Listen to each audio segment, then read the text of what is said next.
Hello there, friends. Rebecca here, the Dragon Librarian from Farmington Community Library, and I'm here with a pair of books that are super exciting, and I'm really excited to talk about them. But also, I have some really other exciting news, which you may have noticed. There is a brand new friend sitting on my shoulder. This is Razzmatazz. I was finally able to go to Zanzibar in person, which has been a couple years that I've been able to do that because of COVID, to pick up a pair of dragon eggs. That's right, a pair of dragon eggs. So Razzmatazz here is the first dragon that I hatched last week, and there is another one who is his brother who I will introduce next week. So we've got a couple new dragon friends, which is always really exciting. But back to the books. So what is this book that I'm talking about? So it's a really exciting thriller, and the thing that's really cool about it is the first book is a little bit of an older book, but it just got a new book in the series, which is actually a prequel, which takes place a few decades before this first book. So what am I talking about? What books are these? This is We Were Liars by E. Lockhart. This is the original book. And then the new book that came out is called Family of Liars.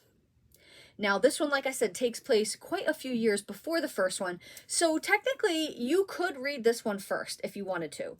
Chronologically, it does take place first. However, it was meant to be read this one first and then this one. I read it in that order, so I think you could probably still enjoy it just as well, though, if you started with this one and then went to this one.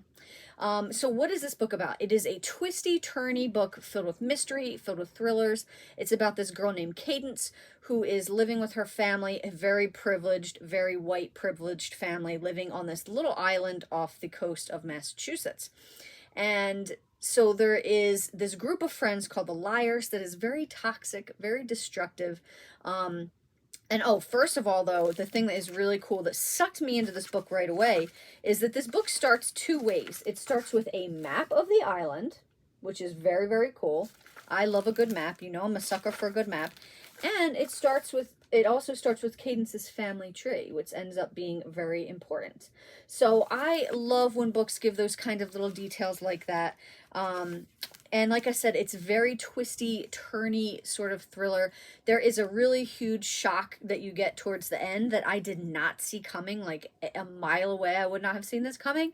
I'm very curious to know if any of you guys who have read it or haven't read it and you're going to read it, if you got this shock at all, or if you knew the twist, if you guessed it. It's very, very cool. I loved it so much. So I just want to read the first few opening lines because I think that they're so good at hooking you into the story. I want to know if it's going to hook you as well. So, starts off as, "Welcome to the beautiful Sinclair family. No one is a criminal. No one is an addict. No one is a failure. The Sinclairs are athletic, tall, and handsome. We are old money Democrats. Our smiles are wide, our chins square, and our tennis serves aggressive. It doesn't matter if divorce shreds the muscles of our hearts so that they will hardly beat without a struggle.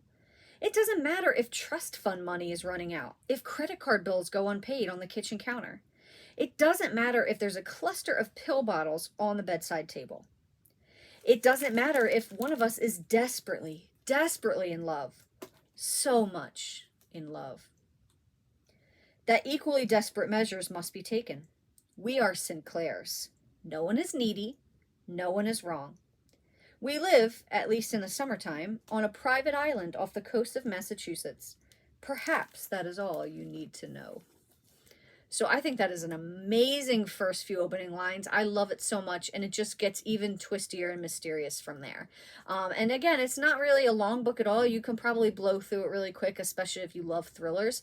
This is one that I don't hear getting talked about a whole lot, so I'm really, really glad it's getting a lot of new attention now because of the new book. Like I said, this one is equally good. Highly recommend both of them, but I would probably say to read this one first if you can. We Were Liars. So that's what we've got for you guys today. I hope that both of these books sound really interesting and fun, especially if you like thrillers and mysteries. If so, please feel free to check them out from Farmington Community Library. And also, please give this video a like. Thank you so much for watching. Have a wonderful rest of the day.